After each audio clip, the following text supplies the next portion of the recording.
Let's discuss how a firm develops a USP. I'm going to go through 6 steps to develop a USP and then provide several examples. At the end, you should be able to create a USP for your product or service. Here are the steps. First, who is the target customer for your product? Second, what is the problem your product or service is solving for that customer? Third, what about your product produces a different solution to your target customer's problems? Fourth, what is the promise or pledge you are making to your target customers? Fifth, do customers evaluate your product on the benefits as unique and superior to competition in the market? You should remember, it's not how you think customers should evaluate it, but how they actually do. And finally, can you deliver on the promise that creates the USP? Before providing examples of a USP, I want to cover the 2 key types of data required.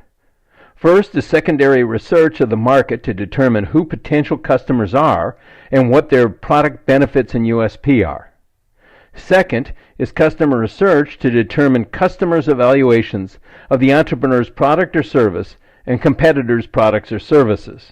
Without research, the entrepreneur relies only on his or her judgment, which has some value but is neither objective nor extensive in scope.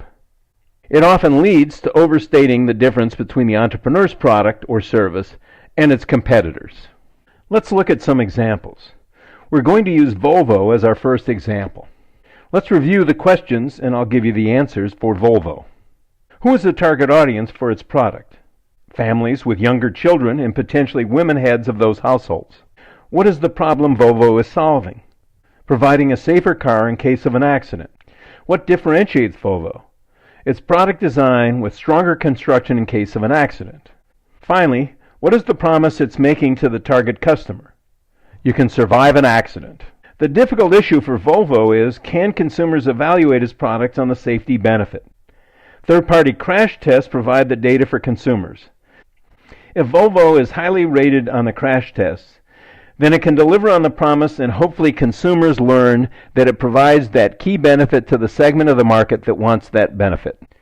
The way I like to think about developing a USP is to create product maps with the axes being important product service benefits, and then on these axes plot the different products for the relevant market. As an example, I'm going to use Federal Express Courier Pack, which was designed to ship critical documents overnight. The competition was special delivery from the United States Postal Service, or USPS, and private courier services who would use commercial airlines to ship the documents from airport to airport, and then use third-party trucks to deliver the documents to the recipient. Special delivery was slow and unreliable, but it was low cost. Private courier services were unreliable and expensive because they used commercial airlines, which had delays and cancellations causing serious reliability problems.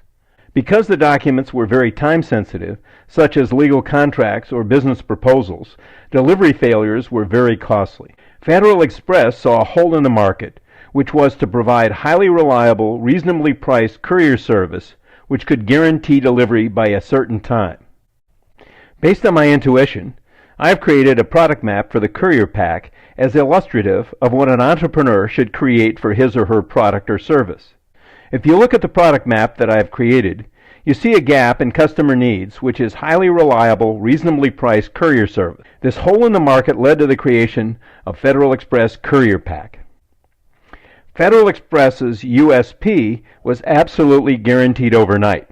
They were able to deliver on this promise because they used their own fleet of planes, which avoided the problems of the unreliability of the commercial airlines, and their own delivery trucks so that they could guarantee delivery by a certain time each morning or afternoon. Obviously, this service has been very successful. You should now be able to go through this process yourself.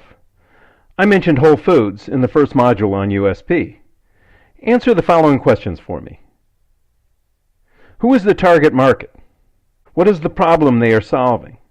What about Whole Foods produces a different solution than a traditional supermarket or Walmart?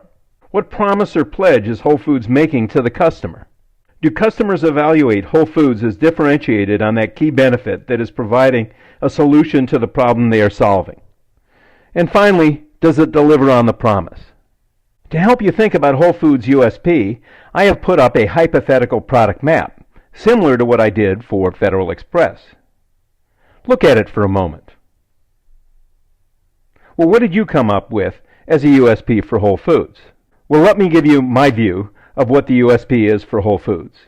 Wholesome, nutritious foods for health-conscious customers. Now go back and fill in the answers above in case you didn't. Let me make one final point.